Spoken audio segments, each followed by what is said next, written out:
Hello, friends. Today I will be repeating my topic uh, on international business and organization. I would just be taking this as a revision or a revision for my studies, the international business and organization. And as we can see that the topic is about international. It simply means the whole globe that is the all the continents and all the countries and every rich or poor, every sector and all that stuff. And business is totally simply any commercial activity between the buyers and the sellers, and organization is a group of people as a team. And I would just speak about this thing about for 1 more minute, and I would go on the second point.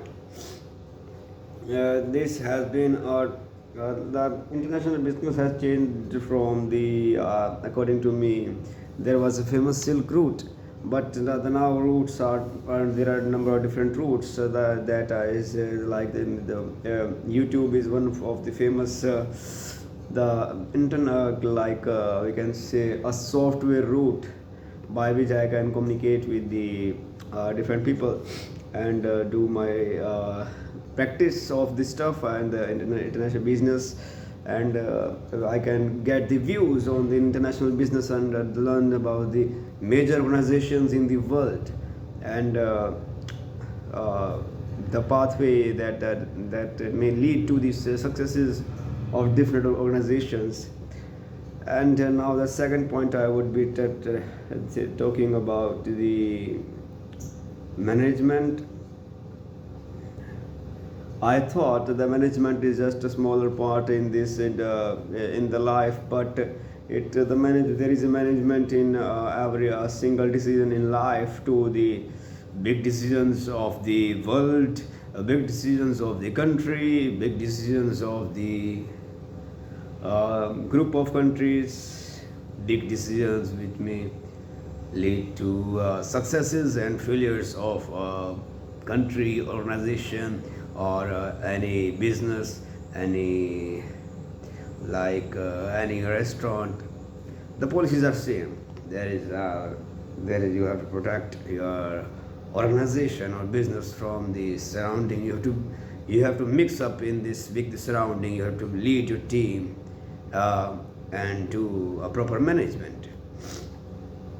For management you need a team. There is but there is no team. No, I would rather say for management uh, you need resources. You need something that you have to manage, and for the reason why you are managing the thing.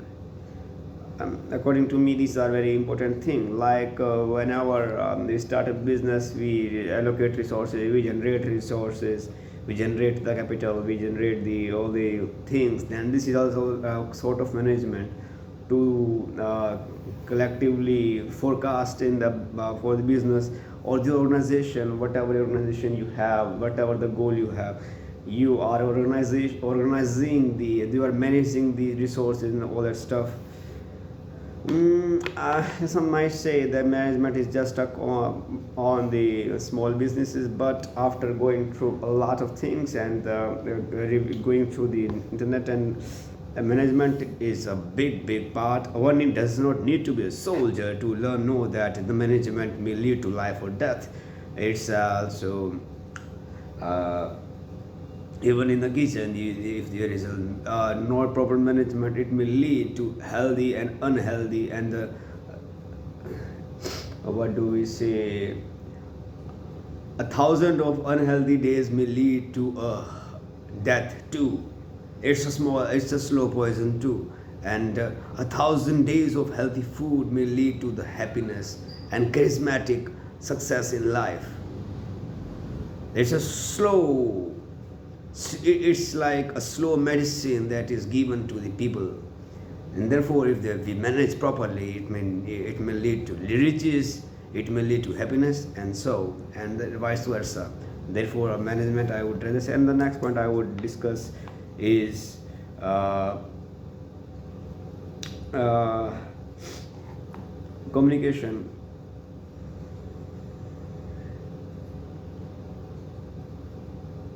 Communication is a very typical part in this business organization, and from a perspective of a worker, I would rather say it is very necessary to work alongside the organizational heads and the business heads. You need to work according to them. You need to communicate properly. You need to discuss that what are the requirements for running the organization, what are the daily needs, what are the weekly needs, what are the monthly needs. You need to give your reviews. You need to uh, communicate verbally and non-verbally too. Like there are a number of things that you need to have a proper bonding with the organization, like, and for the good functioning of a business, you need to be attentive. And communication is like there is a in the organization too, there are their organization is catering to someone, organization is working for someone, and for whom the organization is working, we have to communicate well with them. And there are two types of people whom you have to interact with while in an organization. I would rather say the for whom the organization is working, and for who made the organization, and the leader of the organization. There are a number of various things. We may think that businesses and organizations are a sort of big things, but at last it's just a social work, social environment, social responsibilities, and social well-being.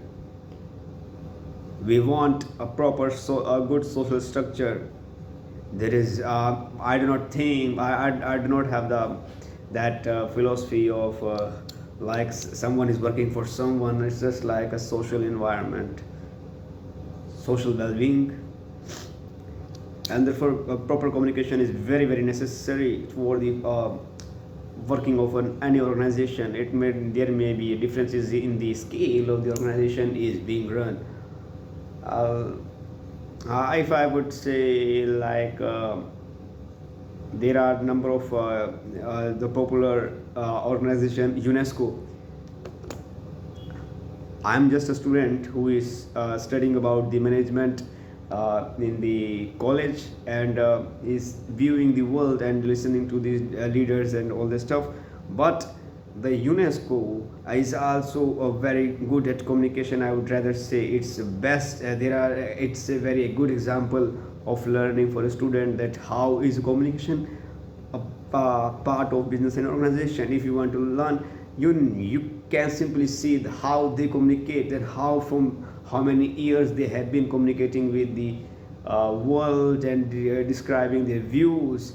Even as a student, I know that they are working for the well-being of the society, and there are reasons they have to work like that. They have to change, adapt to the environment, uh, and it's a very major, very helpful thing in for the community. And third, I would say, uh, for the international business and organizations, I would discuss about the capitalization or finance. I would rather say capitalization. I would rather say financial situation.